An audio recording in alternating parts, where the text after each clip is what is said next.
I wanted to do a quick update on the last video I put up about the Jacobin pigeons, because I don't know if I fully kind of clarified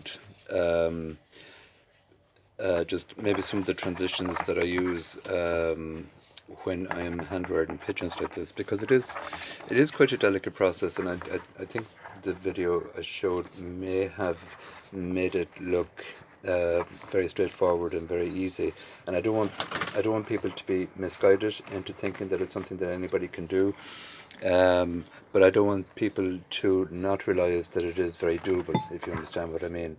So I was just looking back over the video, and I was kind of conscious that my fingers were kind of blocking everything that I was doing or trying to show you.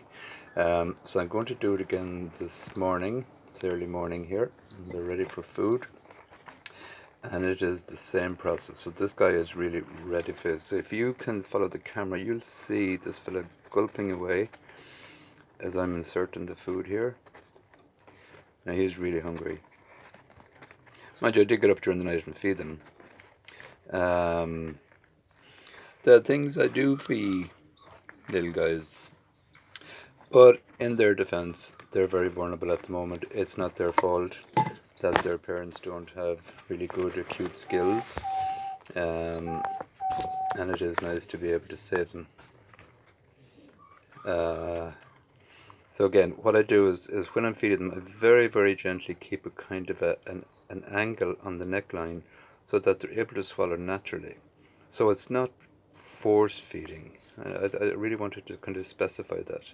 And if you can see there, if the big guy would move out of the way, which he's probably not going to, they're effectively just swallowing that as though they would if the parents were feeding them. But the most important thing is to make sure that you get the tubing down over the tongue so that they're able to swallow naturally. And the most important thing, and I didn't emphasize this last night, is do not go too fast. As in, do not be tempted to expel all of the contents from the syringe too quickly, because you will suffocate them. So the most thing is to give yourself time when you're doing this, and to give them time so that they can swallow it properly. This is a new mixture I made up this morning. I put a little bit more protein into it, more egg into it this morning, and I am going to try something different with the oldest guy here this morning. I'm going to, as I said, he's just 7 days old, the biggest guy. Hang on a second. So again, if you just watch the neck again, so you can see him swallowing as I'm very, very gently emptying the syringe. So as I said, it's called tube feeding, but effectively you're letting him swallow the product naturally. And you always make sure that they're able to help you as well to get the tube down, because they let you know if the tube is not placed properly. So just nice and gently. And he's gulping away. And as they are finishing, I always do with my sterile gloves, is I always just clean around the mouth, and that's really around the beak. That's really important as well, because you don't want any residue building up around the side of the mouth, because it's unhygienic, and then bacteria is only going to build up around it. So always clean when you're finished working with them. As I said, what I want to do with the bigger one today is I have here a mixture, if you can see that, yeah you can. I have a mixture of corn and pigeon grain and various components, and I'm going to use some very small, just very small beans. Oops. Now this is where you need really delicate fingers, and this is not the easiest thing to do with awkward gloves.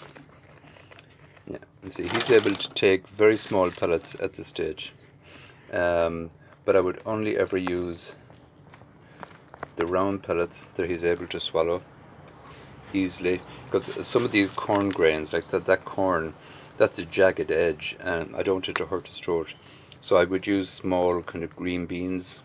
I'm sure that's not what they are, but you know what I mean, they look like green beans.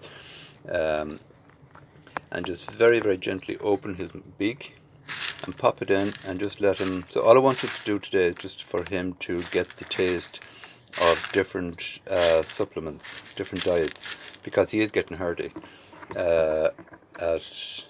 He's getting strong. Hardy is such a layman's term, isn't it? God, hardy could mean anything. You know what I mean. He's getting strong, so I just want him to start building up his tolerance to different foods, just very slowly. And I just give him a few every time I'm feeding him. Today, I'm not going to give it to the small guy yet because he's just too young to have that swallow reflex. So I'm going to keep him on a purely liquid diet just yet. Now you can see the big guy is well able to swallow those, and he doesn't seem to find them too offensive. He's not hawking them back at me.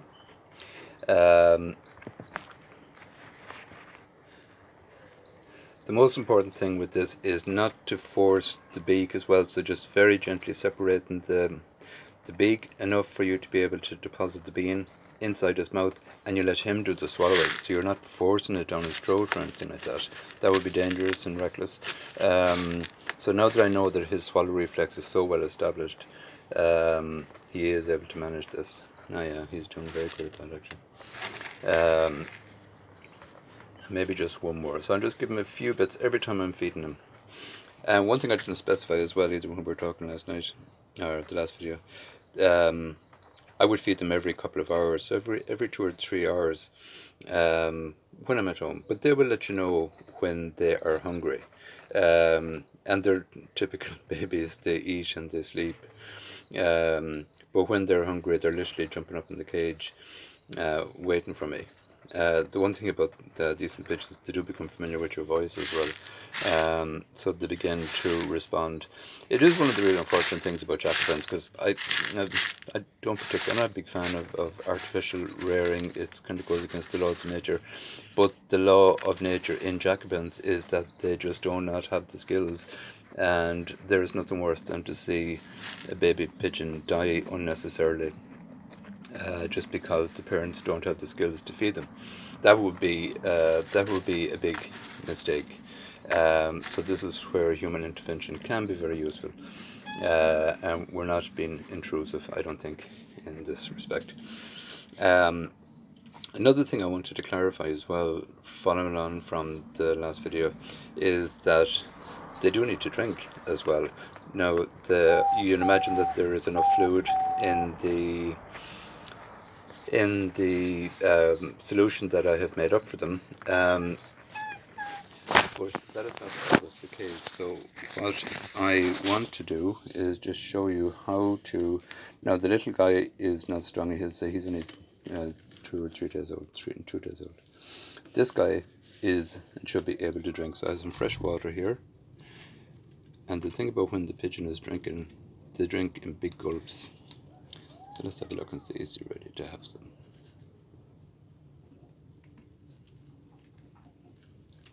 Yep. He's actually not that thirsty. He drank more from me this morning. Particularly when they're in an artificial heat source, it is no harm for them to stay hydrated. Now he's gulping away there. Do more. And literally all you're doing is you just dip their beak into the water until they're ready to start gulping themselves, and always make sure that you have fresh water. As I said, in about another 2 weeks they will be on this product solely, and I'll have the appropriate grit and all the different elements in it at that stage. But for now we're still on this tube feeding. One thing as well I wanted to clarify, some people might be kind of looking in kind of disarray at the last video, saying, my God, why would you use an old canary cage? I really stand by this way of doing it. It is my own way of doing it. I do have a TLC brooder in the attic, a very good one, in an intensive care unit, but I find that with pigeons, the intensive care units, with the humidity levels being so erratic sometimes, particularly in autumn, I find that it makes them weak.